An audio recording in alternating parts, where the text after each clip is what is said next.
Hi, I'm Eloy Ortiz Oakley, and welcome back to The Rant, the podcast where we pull back the curtain and break down the people, the policies, and the politics of our higher education system. In this episode, I get to sit down with Phil Hill, writer of the On EdTech newsletter and well-known EdTech marketplace watcher. We'll get into all things EdTech here in a few minutes, and we'll also talk about my recent favorite topic, OPMs, or online program management companies. But before we do all that, let me welcome Phil to The Rant. Phil, welcome to The Rant. Well, thank you. I'm very much looking forward to this. All right. Well, it's great to have you, Phil. I've had the pleasure of reading your musings over time, listening to you talk about the online education marketplace, EdTech marketplace, and really value the analysis that you do. I find myself at times disagreeing with you, but that's okay. It's great to have your perspective as part of everybody's education and what's going on, because those of us who come from the public side, or at least grew up in the public side of things, rarely venture out of our cocoons and look to see what's actually going on outside of the public system, which is, especially today, is critically important. So before we talk about all the work that you're doing, and you've been covering the EdTech market for some time, you are a big promoter of online learning, you've done a lot of consulting and covered the EdTech marketplace for more than 20 years. But before we jump into all of that, I'd love for our listeners to get to know Phil Hill better. So tell us about your education journey and what led you to your interest in the EdTech marketplace. I've got an engineering background, electrical engineering, but I've never really fit in straight engineering. I was always like on the business side of engineering or between engineers and how things actually get used.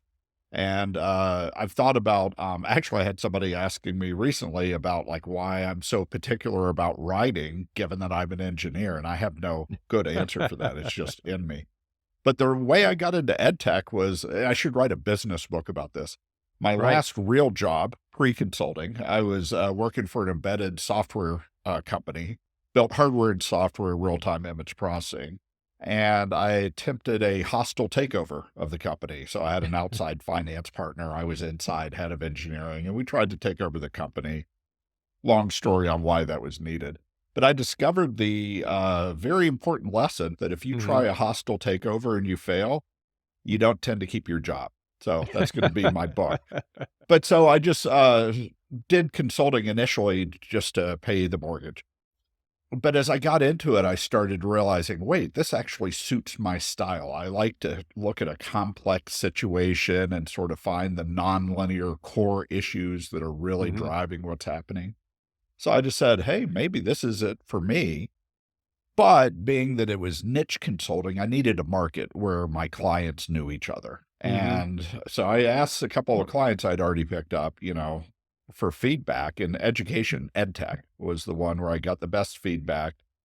And there's a huge benefit of working in a space where you actually care about what happens. Right. In contrast, I did some work for a warehouse management system company, and that's great. I'm glad logistics works, but that's not my passion. So I fell into EdTech, and then I've been doing that consulting for, as you said, over 20 years at this point. Wow. Well, that's a great story, and I think you hit on the part that sort of drives us all who remain in this industry, because it is quite a frustrating industry. But it does make a difference in people's lives. So I think that's what keeps us coming back to this. So let me jump into a few questions for you, and I'd love to start with some of the most recent news, the recent news from the Hill, no pun intended. But there's been a lot of discussion over the last year and a half, 2 years about short-term Pell. And there's recently been a bipartisan effort. I know it's hard to believe that I can actually say that right now, but there is a bipartisan effort in the House, particularly in the House Workforce and Education Committee. And they've come up with a bipartisan bill to expand the Pell program by creating a short-term Pell program aimed at financing and supporting the attainment of short-term credentials. How do you see this effort impacting the ed tech world, particularly since a lot of ed tech companies, online programs are targeting these short-term credentials. I have to say, I find it ironic on the rant that we start out with one of these cases of, as you pointed out, bipartisan agreement. I mean, it's hard to rant when it's like, you mean Right. Congress is actually doing something and they're doing it together? Well, they're not So, they're not done yet, so there's plenty of okay, time to okay, give it rant. a chance. You make an excellent point there. But I mean, actually do think that is part of the story, is the fact that it's bipartisan Mhm. and, you know, there's a good, well, we'll find out if it goes all the way through the House, Senate, gets signed, but it certainly points the way to what we need, because we need to get Right. out of these executive orders and negotiating, not out of them completely, but Right. doing legislating through these other Yes. mechanisms.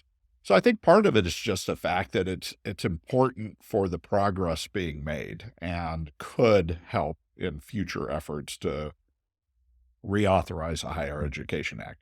On the topic itself, part of the reason it's bipartisan is there is an understanding of, hey, we need to be broader in our thinking Mhm. of what students need to get value out of an educational experience. And so this topic of short-term credentials that are valued in the workplace, and then expanding Pell, meaning that you're really saying, let's help disadvantaged or lower income students be able to do this, it makes a lot of sense. So it's a overall positive. I think it's good that it included online education in the option, because at one point that was people Mhm. were trying to exclude that. What does it mean for ed tech? Well, there's been so much talk about non-degree work, Right. certificates, credentials. But if you go in that field, it's such a fragmented, distorted field, and it's Mhm. very hard to come up with sustainable models. So it's chaotic. I don't think it's going away, but I Right. think that it's just not at all what a lot of people hope that it is, and there's too much hype behind it. So I think the short-term Pell will put some momentum behind true usage with real value coming to a greater number of students.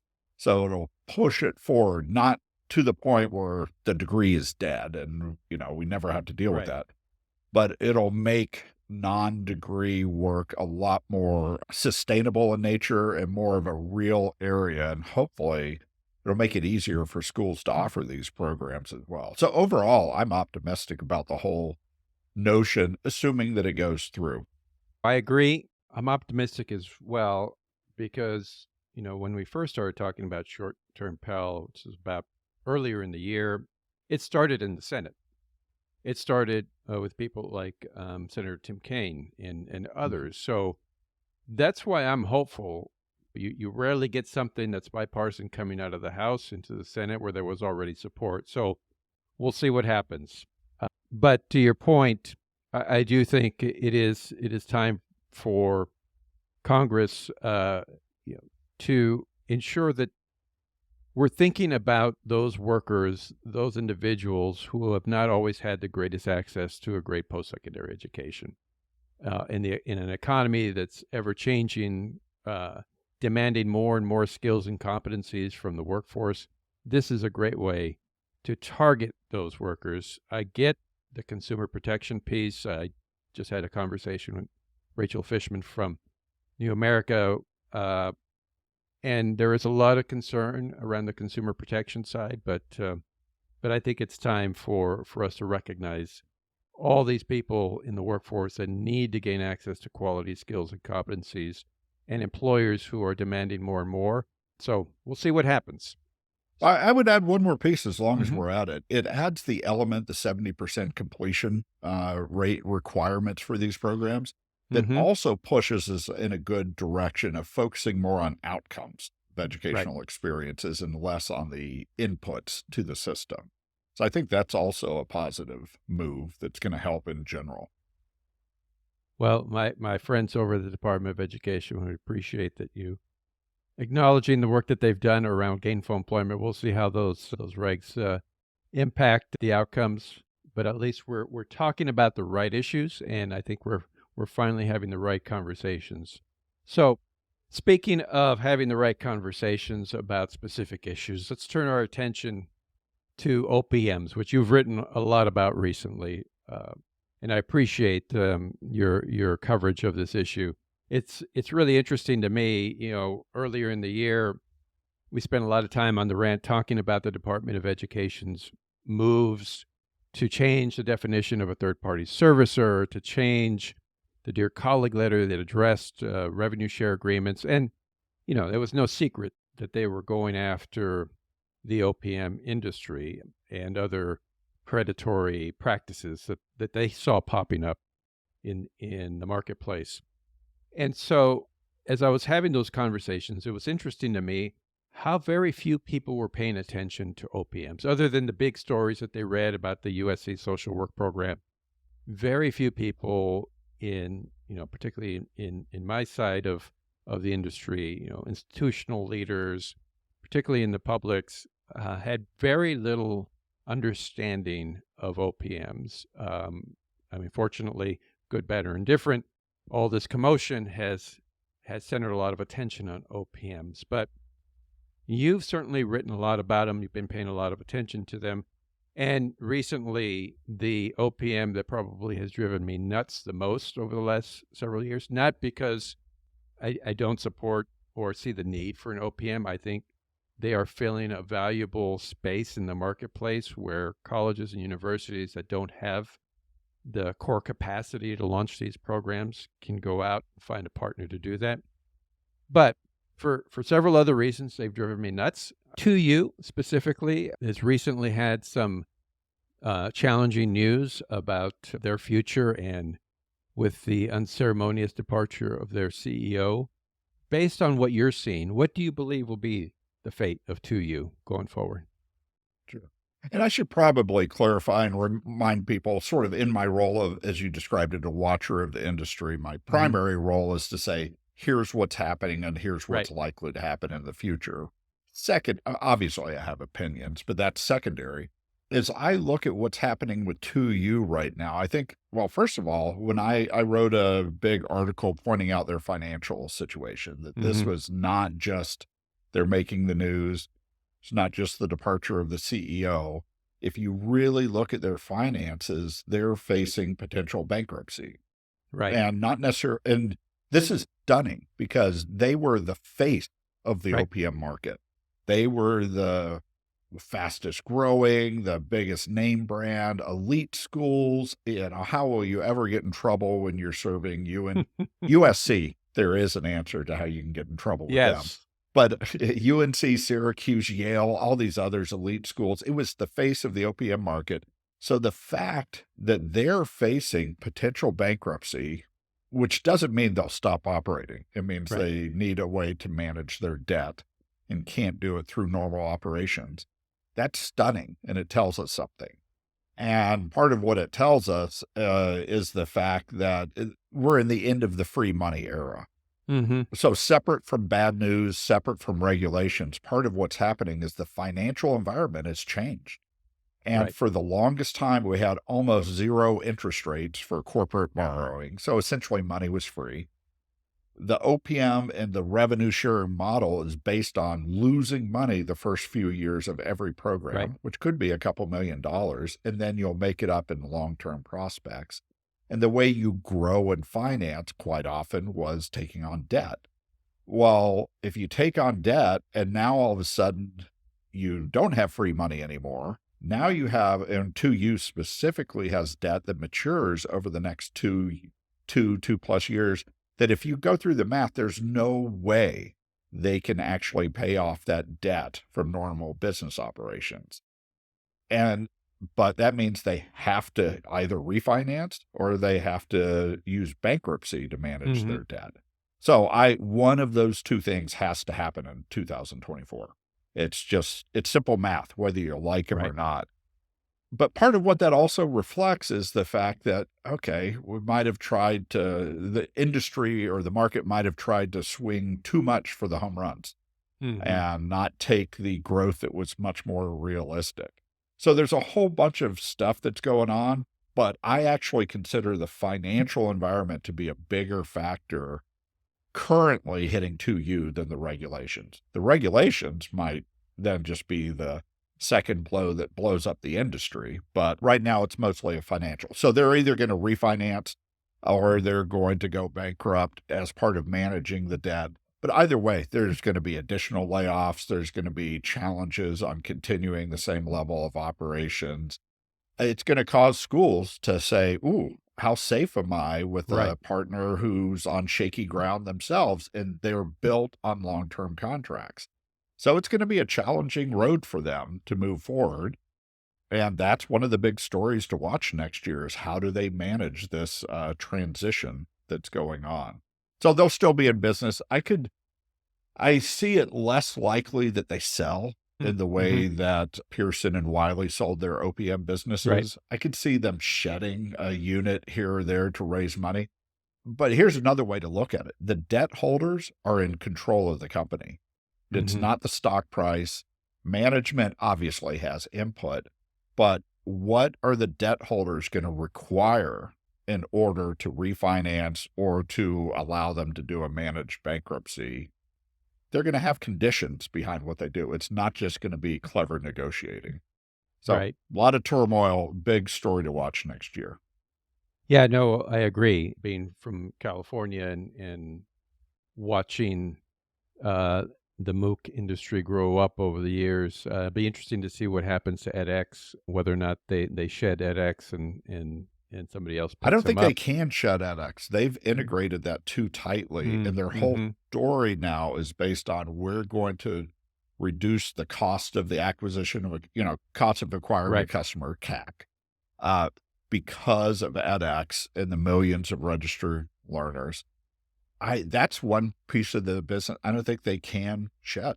Mm. It's too central to who they are. Right. So it's Well, guesswork, but yeah, I it'll don't be think that's where interesting. they have the opportunity. So let me ask you this: given what's happening with 2U and its impact on the OPM industry, since they are such a huge gorilla in that industry, and yes, there are other LPMs actually doing pretty decent work out there. What do you think happens to the industry as a whole, and who do you see emerging as a leader in the industry going forward? Well, it's interesting, for a while, and this is some of the writing and the graphics that we've, put out, is it was really known as having the Big Four, and which was 2U, Pearson, Wiley Academic Partnerships. Hmm. Coursera, with their degrees business, does its own OPM business, and that's grown up to the point where you could really say, "Okay, it's the Big Five." Well, consider this, of the Big Five, only Coursera and Academic Partnerships are in stable position. Right. Pearson sold their opium business for $1. Wiley sold their they've agreed to sell their opium business to academic partnerships for a very low amount. CEO left the company. So they're becoming much smaller and part of Hmm. AP. And then the 2U, who's shedding things and facing potential bankruptcy or refinancing. Um, so out of the big five, only two are in a strong position.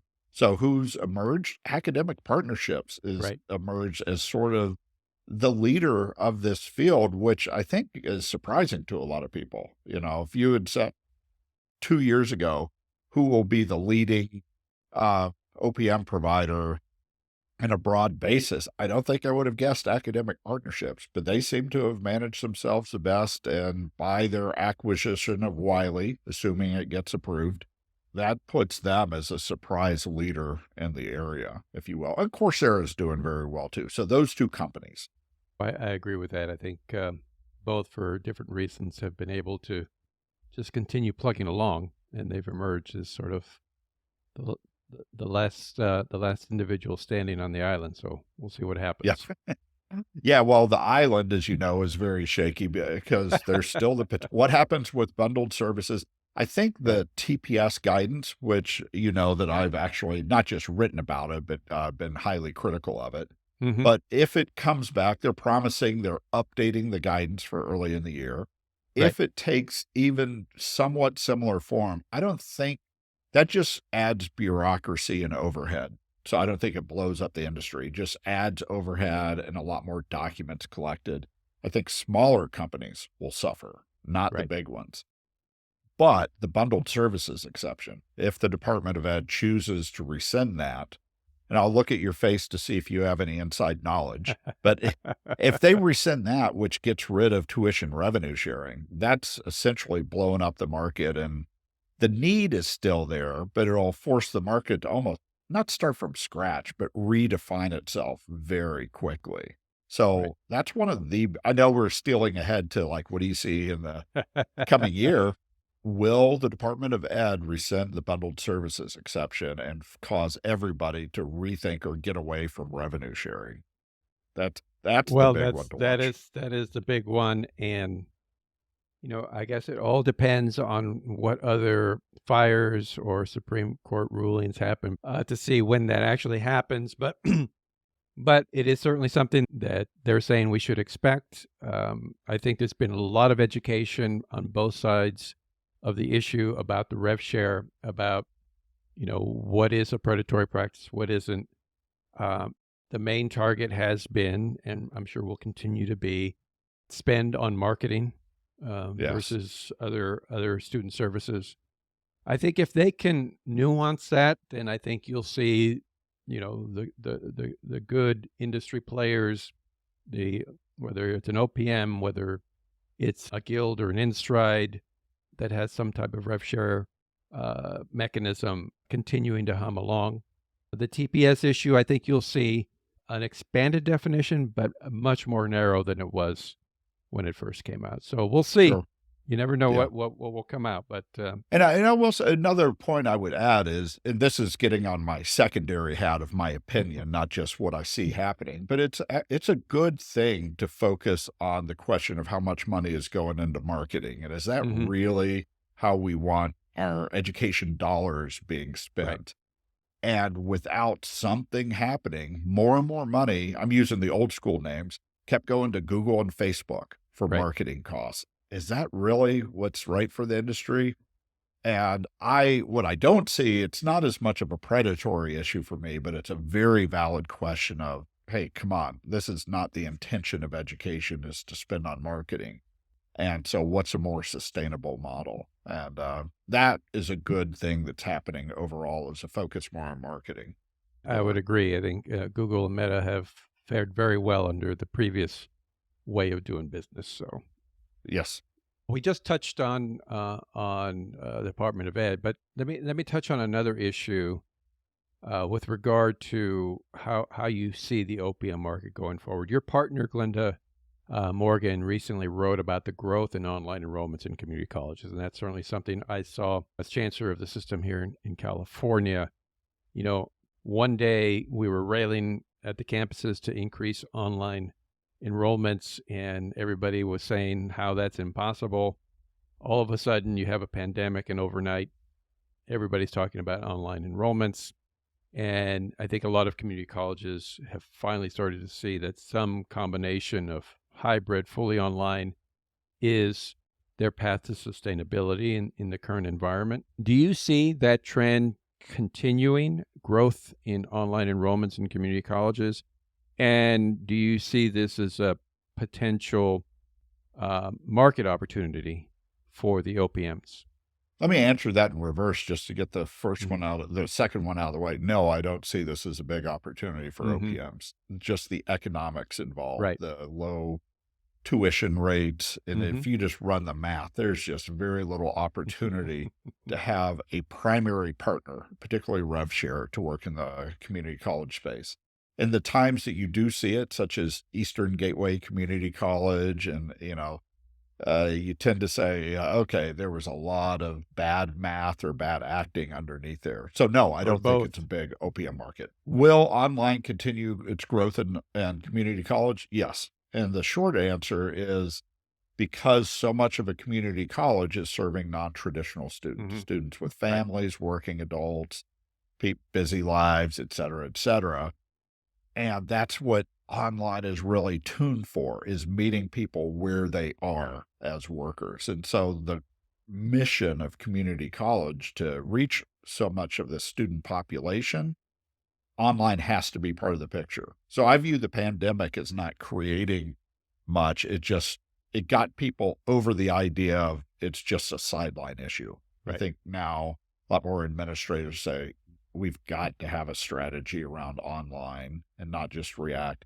And given our challenging economic picture for community colleges, Hmm. we've got to find our own models that are not going to match what you see in the certainly in master's programs. But so again, that's why no, I don't think OPMs, but I think online is real.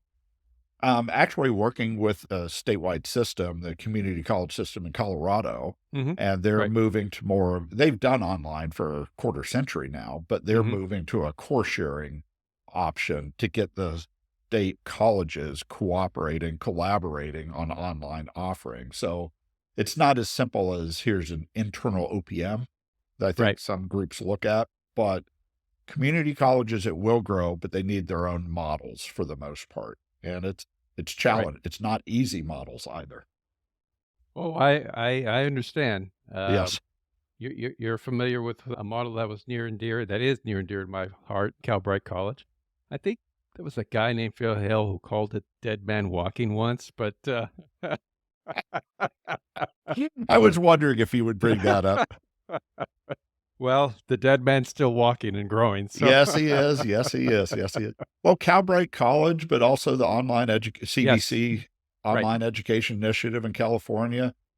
California, and I mean, to your credit, there's trying new models specific for community colleges on what does this mean? How do we make it sustainable? So yeah, that's those are important initiatives.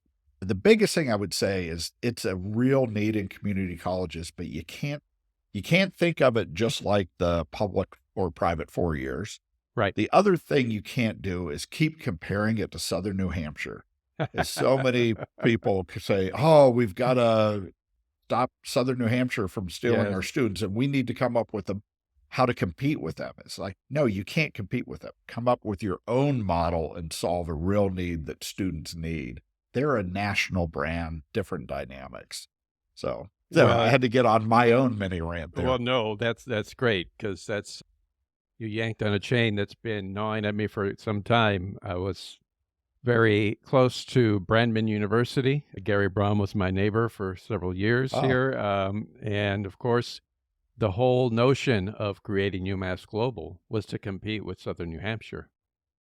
It's just curious because you acquire Brandman, you create a UMass Global, but you don't allow it to advertise or to market in Massachusetts. So how do you yeah. compete with Southern New Hampshire? So, And it's a pure affiliate agreement, so there's yes. the questions of governance and control to make it really work too. So, yeah, I Well, think there are a that number of that could be questions there. a whole episode unto itself. But Yes. so the one thing though that I do want to highlight that you mentioned, with which a lot of people don't think about, is when community colleges are talking about creating online programs, they typically start with sort of the lower level credential programs, the non-credit programs. The challenge with creating online programs, and you mentioned this briefly, for transfer level courses, is you've got to get the state colleges, state university systems to accept those credits, particularly in STEM. And that's still a fight that most people Yes. don't understand is happening behind the scenes, because there's still this notion that senates at these universities look down at the senates at the community colleges and don't want to just fully embrace those courses. And there's even just the normal bureaucracy around that. Right. Even if technically you can get credit, it's gonna take you so much, it's so complicated, or it's gonna take you so long, students lose those credits anyway. Hmm. We talked about the Department of Ed and the influence that they've had on the industry that you watch closely. What if somebody came to you, Phil, and said, if the Department of Education called you tomorrow and said, Phil, what advice would you have? How do we maintain a healthy marketplace? How do we maintain healthy innovation in the ed tech space, at the same time ensure that we are protecting consumers? Because we've seen the detrimental impacts of predatory practices. We've seen the Corinthians of the world shut down overnight and leave a lot of learners hanging. How would you answer that question? What advice would you have for them? Well, the first thing I do is write a newsletter that they ask me that question because it would catch me so off guard. But if I had to say a single piece of advice, it would actually gets to the issue about consumer protection. Hmm. I think, in my view, currently there's clear goals, like we talked about, reducing the money going into marketing. But Hmm. then there's also, there are other regulations looking at how do we make sure students have good outcomes. And the consumer protection angle can get in the way of that, and actually Hmm. does, in my opinion. So my biggest thing would be to say, keep your focus on outcomes, completion rates, Hmm. jobs earned, lack of default, the outcomes of what's happening, and make the consumer protection secondary. I think the conflict between those is what's causing a lot of the problems right now. Is there's such a zeal behind we've got to get the bad actors that they forget, or they're not going after the primary goal, which is more, hey, we want to have less student debt, more manageable student Hmm. debt. We want to have better program outcomes, et cetera. So if I had one piece of advice, it would be take that balance of outcomes and consumer protection, do both, but switch the priority of them. And again, we could look at it. You mentioned gainful employment earlier. Gainful employment and financial value transparency, which is a huge underreported part of that, Hmm. that gets well beyond gainful employment programs into reporting data on all colleges and university programs. That's another huge shift towards let's start measuring the outcomes and Hmm. let's stop focusing so much on the input to the system. And that's important. And we got to avoid losing that for other reasons. And the other one is a little bit of hubris on what data is available Hmm. and what we know. And so, in other words, understand we only have data to this level, therefore, only propose regulations that are based on something solid. So, I Hmm. think we need to do a much better job of, as things get proposed, based it on solid data and acknowledge where the data is not there. Like we were talking gainful employment, there's an enormous number of programs, depending on which field, of like 85%, that the data is not available to do gainful employment measurements. And so they get a free pass. It's pass by exclusion for those Hmm. programs. Well, that offers so many unintended or some disincentives to the system. Wait, so if I keep my program at 29 completers each year instead of 30 or more, I get a free pass. And so we need to be aware of the limitations of the data and craft regulations based on what's real and making sure that we don't create disincentives. But first and foremost, I would have Right. written that newsletter post saying, hey, they want to have my feedback. Well, that is great advice, Phil. And I will let you know that several of my old friends in the department do watch the rant. So I can assure you that they're going to hear this advice. So Yeah. Well, good. we'll, Well, we'll and I tell you. really appreciate the conversation too. I mean, I think we Mhm. need to, you and I, we didn't agree on Calbright, but I mean, it's good to talk about things. So, I mean, I think we need this as we Yep. work through these issues, and maybe we'll find more of the opportunities like the short-term Pell where, Right. people will come up with what appears to be bipartisan solutions. So I'm sounding too optimistic now. We need to rant Yes, a no, little bit more. that is sort of the whole point to why we even started the rant is just to have these varying perspectives, than to have a chance to just rant about things that annoy me. So that Yes. was the whole purpose. So it's cathartic is what you're That's right. saying. That's Yeah. right. I have all this pent up frustration over the years, and now I can release. As we begin to wrap up here, and you've answered some of the basis for this question, but beyond the OPM issue, beyond the issue of the Department of Education finally letting us know what's going to happen to rev share, what's going to happen to third party servicer definitions, what else will you be keeping your eye on in 2024? Two that I would add. One is the state of enrollment, Hmm. because they've been going down since 2010, Right. 2011. Community colleges in particular have gone down. Then obviously the pandemic affected it with sort of a artificial Hmm. jolt to the system.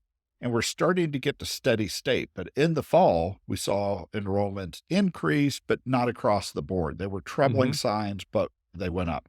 So one of the biggest things is 2024, we're going to have a much better view of what is our new normal. What is the Hmm. new steady state of enrollments? And because obviously low enrollments, it's a revenue issue, but it's also a sign that you're not really meeting student needs. Right. It's going to cause a lot of turmoil. So the enrollment story in 2024 is crucial. It'll get us past the pandemic, and here's what to expect moving forward. The second thing is generative AI. I think this is different in nature. When the MOOCs come along back in 2011, 2012, and people were saying this changes everything, and I didn't buy it for a second. I thought there was something important there, but it was way overstated and not transformative. It just Hmm. had interesting ideas. It's led to Coursera, which has developed a nice, healthy business. It's led to edX, it's led to others, but it didn't transform education other than getting administrators paying attention to it. I think generative AI is different in nature, that it has the potential to truly transform the underpinnings of a lot of education. And in particular, the content generation side, the ability Hmm. to generate content. And right now, people are too much focused on, oh, it's the greatest thing ever. It's going to destroy education, that kind of thing. But they're not looking at it in terms of AI can democratize the generation of content. So it can actually put educational content even closer into the hands of practitioners, educators, faculty members, people supporting students themselves. Hmm. So that's but one example. That's something to watch, because I think that we are going to see some transformative moves with AI in a way that we didn't with some of the other hyped technologies in the past. So that's the other thing that I'm going to be watching. I don't know what the answer is going to be. I just see it as got some of the nature could be a much bigger deal than people are describing right now, or in a different way than people are describing. I think you hit on all the major issues: enrollment, AI. I think those institutions, whether they be traditional brick and mortar, residential college or university, or whether they be a community college, those institutions that wrestle with these issues and that actually present an answer that appeals to today's learners that have a lot more agency than they did just 5 years ago, Mhm. I think will succeed. And those that don't, we'll see them continuing to struggle. So, love to have you back, and we can Yeah. circle back on those questions and see where we land. Well, it sounds great. This has been a great conversation. I appreciate the invite. Well, Phil, thanks for joining me. Really appreciate your work, your analysis. And for those of you who are not following Phil Hill, what's the best way to find your newsletter, Phil? Well, just search On EdTech by Phil Hill and Associates. If it's Great. on edtech.philhillah.com. But if you do a search, you'll be able to find it. Subscribe, free option. You can see what we're writing about. If you want to go deeper, you have the options in front of you. Well, I definitely recommend Phil's newsletter. A lot of in-depth analysis of the EdTech marketplace. So, Phil, appreciate your work, and I really appreciate you coming on the podcast. It was great to talk to you. Yeah, likewise. Enjoy the new year. All right. Thanks, everyone, for joining me here on The Rant. I hope you enjoyed my conversation with Phil Hill. If you enjoyed this episode, hit the like button. Continue to follow us on this YouTube channel. And, of course, continue to find us on all of your favorite podcast platforms. Thanks for joining me, everybody, and we will see you again soon. Bye-bye.